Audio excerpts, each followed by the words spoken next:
The biggest secret in the entertainment industry that really wasn't a secret at all has finally been revealed to the world. The wall of silence has now been broken, and victims are coming forward. Our team has had at this point more than 3,285. The ongoing legal saga surrounding Diddy has taken yet another dramatic turn. In a twist no one saw coming, it's been reported that a group of escorts is stepping up to testify on his behalf. This unexpected development has added an entirely new dimension to the high-profile case, leaving fans, critics, and legal experts alike scrambling to understand what's really going on. 285 individuals contact us with people claiming to have been victimized by Sean Combs. After vetting, we now represent 120 individuals who intend to bring civil claims in civil court against Sean Diddy Combs. Reports suggest that the escorts in question are prepared to provide testimony that could significantly shift the narrative. According to insiders, their statements aim to refute claims made by Diddy's accusers, offering an alternative perspective on the incidents in question. Whether their testimonies will hold up in court remains to be seen, but their involvement has already sparked widespread debate. There's really no deal that the U.S. Attorney's Office can offer, and it's certainly not one that Diddy will accept. It would involve decades in federal prison. We're talking about mandatory minimum sentences of 10 years for both the drug charges and the sex trafficking. So we know that Diddy has fought charges before. There were state charges, there were gun-related, the nightclub shooting with J-Lo, but he's going to dig in his heels, and this case is going to trial. So if you're prosecutors, you really want to make sure that your evidence is bulletproof before you go down that route. This development has also raised questions about credibility. In high-profile cases like this, the reliability of witnesses can make or break a defense. Critics are questioning whether the testimony of escorts, given their occupation, will be taken seriously in a courtroom setting. On the other hand, supporters argue that everyone deserves a fair hearing, regardless of their background or profession. A year ago, Sean Combs stood in Times Square and was handed a key to New York City. Today, he's been indicted and will face justice in the Southern District of New York. Today, I'm announcing the unsealing of a 3-count indictment, charging Sean Combs with racketeering conspiracy, trafficking, interstate transportation for prostitution. The indictment alleges that between at least 2008 and the present, Combs abused. The details surrounding the escorts' testimonies are still emerging, but early reports suggest that their statements may focus on key moments leading up to and during the alleged incidents. They are expected to provide context that challenges the timeline and behavior described by the plaintiffs. If their accounts align with Diddy's defense, they could play a pivotal role in reshaping public perception of the case. Threatened and coerced victims to fulfill his sexual desires, protect his reputation, and conceal his conduct. Sean Combs led and participated in a racketeering conspiracy that used the business empire he controlled to carry out criminal activity, including trafficking, forced labor, kidnapping, arson, bribery, and the obstruction of justice. This office is determined to investigate and prosecute anyone who engages in trafficking, no matter how powerful or wealthy or famous you may be. No one should doubt our commitment on that. Legal experts have weighed in on the situation, with opinions varying widely. Some believe that the inclusion of these testimonies is a risky move, as it could backfire if the witnesses are deemed unreliable. Others see it as a bold strategy that could introduce reasonable doubt, which is often enough to sway a jury. Regardless of the outcome, it's clear that Diddy's legal team is pulling out all the stops to build a robust defense. The violation I have experienced during the assault has had lasting effects on my body, causing ongoing health problems and complications. The combination of physical and emotional pain has created a cycle of suffering. The involvement of the escorts has also ignited a broader conversation about power dynamics, privilege, and the lengths to which individuals will go to protect their legacies. For Diddy, whose empire spans music, fashion, and media, the stakes are incredibly high. A tarnished reputation could have far-reaching implications, not just for his career, but also for the brands and artists associated with him, from which it is so hard to break free.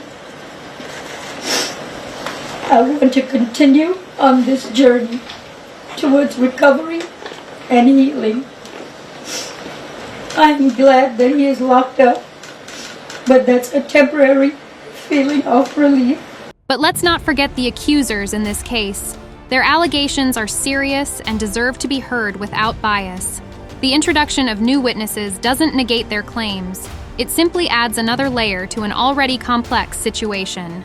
As the case unfolds, the court will have the challenging task of sifting through conflicting accounts to determine where the truth lies. Is that I'm quite likely to tell the whole truth and nothing but the truth, so help me God. Be gay in Hollywood, you never expected.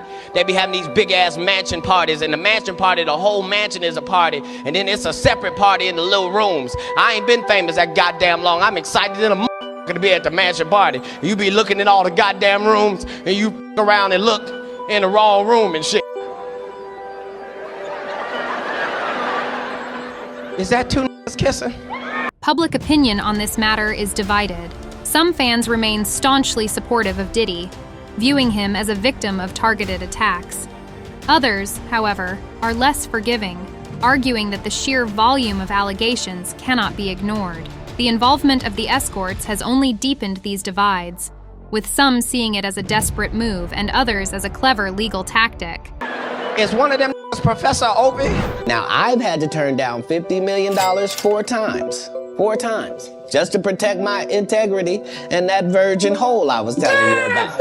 Right. Because P. Diddy be wanting to party. And you gotta tell him no. You got to tell him no. I did.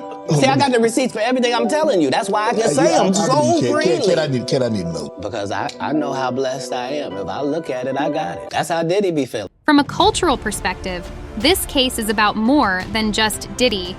It's a reflection of how power and influence intersect in today's society. High-profile cases like this often serve as a litmus test for broader societal attitudes, forcing us to confront uncomfortable truths about privilege and justice. The role of the media in shaping the narrative cannot be overstated. Headlines about Escorts testifying on Diddy's behalf are bound to grab attention, but they also risk sensationalizing the case. This can distract from the substantive issues at hand, turning a serious legal matter into fodder for gossip columns.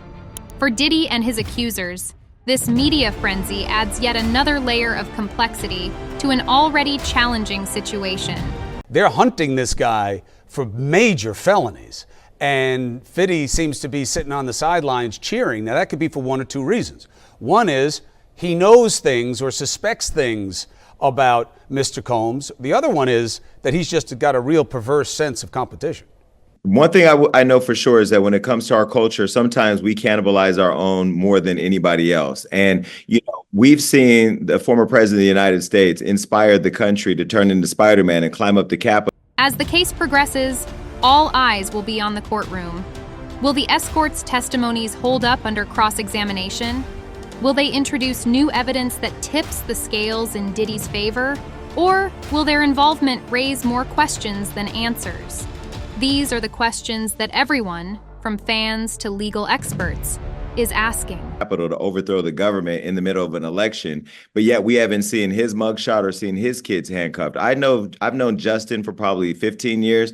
Quincy, one of his sons, and his other sons. Those are really good kids. So to see them in handcuffs, to see them put on display as criminals, or to be put into the conversation that they somehow are ushering underage kids into the compound for their dad to have their way with them. Those aren't the kids that I know. At its core, this case raises significant questions about how fame and wealth can shape the legal process.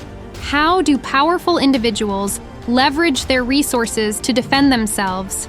And how does this impact the pursuit of justice for accusers who may lack comparable access? These dynamics highlight the disparities inherent in high-profile cases and the broader implications for accountability. Puff Daddy, whoever, none of these niggas, all you fake hard niggas, fuck you. Hold on. Okay. All you fake hard niggas, fuck you.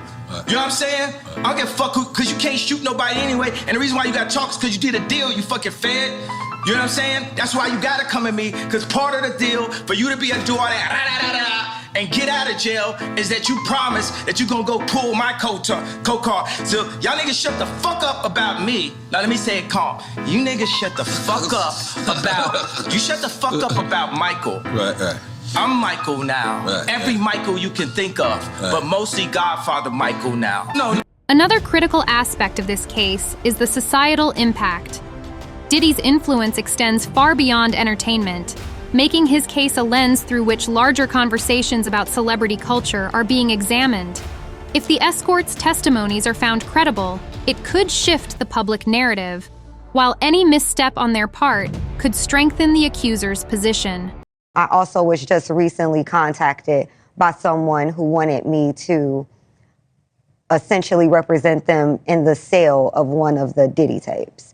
You're saying that there's tapes and they're being shopped? Yes, there have been people already shopping. We've heard about the tapes, but yes. The shopping thing is yes, there already have been tapes leaking around Hollywood, being shopped around to individuals in Hollywood, but one particular... Regardless of the outcome, this case is a stark reminder of the challenges that come with fame and fortune. For Diddy, it's a battle not just for his freedom, but for his legacy. For the accusers, it's a fight for justice. And for the public, it's an opportunity to reflect on the power dynamics that shape our world. Person contacted me to shop a particular video they were in possession of, and to contact the person who was in the video to see if they were interested in purchasing the video before it became a public knowledge. I've heard this before, so like a catch and kill. Catch and kill, correct. Wow. Can you, and I guess you can't reveal the person who is on No, this I can't tape. explain who the person was, but Mr. High profile? Mr. Combs was in the tape, and this other person is, I would venture to say, more high profile than Mr. Combs. Really? This story is far from over, and the stakes couldn't be higher. With every new development, the narrative becomes more complex, challenging our perceptions of truth and fairness. As we await the court's decision, one thing is clear: this case will have lasting implications for everyone involved. Now, it's your turn. What do you think about this latest twist in the Diddy case?